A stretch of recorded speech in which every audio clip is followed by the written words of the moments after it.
We begin. Chapter 38. Chapter 38. Continuation of what we previously learned. That it's all up to us.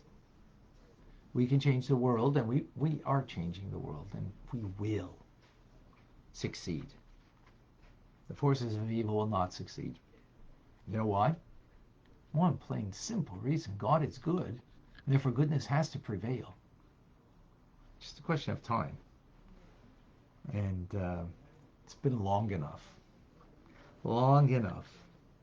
And of course, how we're going to do that, that's what Torah and mitzvahs give us the capacity, that we can transform the darkness from within, where it begins, the vital soul / animal soul, and the body that cover over on the true divine nature of ourselves and the true divine nature of ultimately the world. And through every mitzvah that we do with the physical world, we change the world. And through the Torah that we learn, we connect with God in a very profound way, as we explained yesterday, a intimate divine connection that is extremely powerful, more powerful than any other form of connection. And we went back and forth discussing that yesterday. So, in light of what has been mentioned above, the Alter Rebbe says, the virtue of the mitzvah that's performed in action and speech, because that elevates the vital soul and the body into holiness.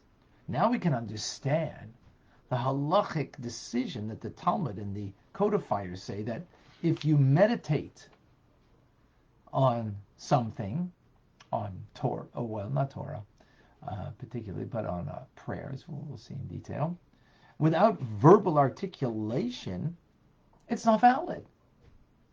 Meditation without verbal articulation is not valid. Meaning, if you recite the Shema, "Hear, O Israel, the Lord our God, the Lord is one. Shema Yisrael, Shem Elokeinu, Shem Echad," and you do it in your thoughts, and you do it in your heart, in a full measure, like really there, really full power of concentration, you don't fulfill your obligation.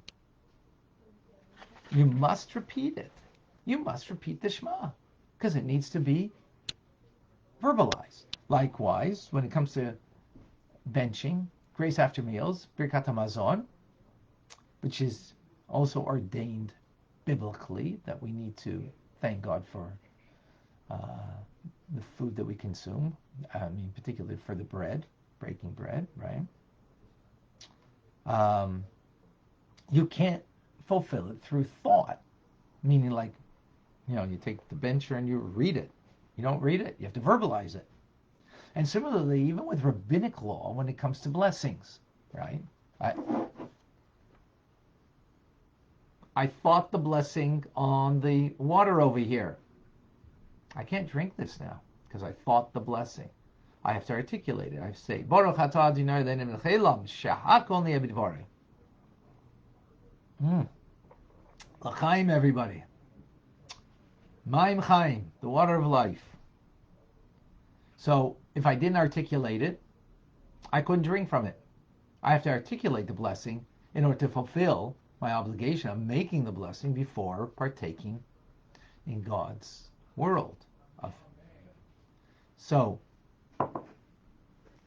now, although prayer is service of the heart, it cannot be confined to the heart. It has to be also articulated. So, listen to this. So if on the one hand, when it comes to a prayer like the Shema or a blessing, and you didn't really concentrate properly in saying the blessing, right? But you did it. Post facto, you fulfill your obligation. Although initially you got to do it with concentration. Initially you got to be focused. No question about it. But you don't repeat the blessing. Like on the water, if I wasn't concentrating, I wouldn't repeat it. Unless it's when it's the Shema, if you didn't have a focus on the first line of the Shema, not the whole paragraph, but just the first line, or the first blessing of the Shemona Esrei, of the Amidah, So then you're required to repeat it if you didn't concentrate on the meaning, or that you're standing, that you're saying something to God, right? But beyond that, it's not necessary. So how do we reconcile this halacha, these halachas, that without thought, intent, and I verbalize, I fulfill my obligation.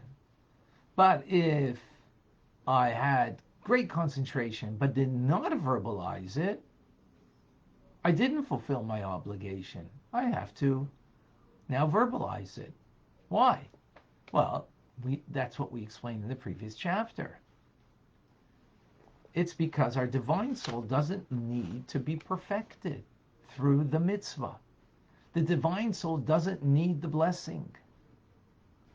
It doesn't need it doesn't need the prayer. But the goal of the mitzvah is to draw down the godly light to perfect my vital soul and body. And that's how I accomplish them. That's how I articulate. I don't articulate with my divine soul. Concentration might be my divine soul that's engaged in that, right? Intent, my divine soul is engaged in that. But when it comes to articulation, as I made the prayer of the bracha earlier, that took my vital soul to give the power to my lips and, larynx, tongue, teeth, and palate to say the blessing, to say the bracha. So the utterance, the verbal articulation, is a fulfillment of the mitzvah, because engaged in that articulation is my vital soul giving power to my body, inspired by my divine soul, but my divine soul is not doing the mitzvah. And since what's needed is the perfection of my vital soul and my body in the service of God, therefore I must articulate in order to bring a greater refinement, a greater perfection to the vital soul and body. Powerful idea.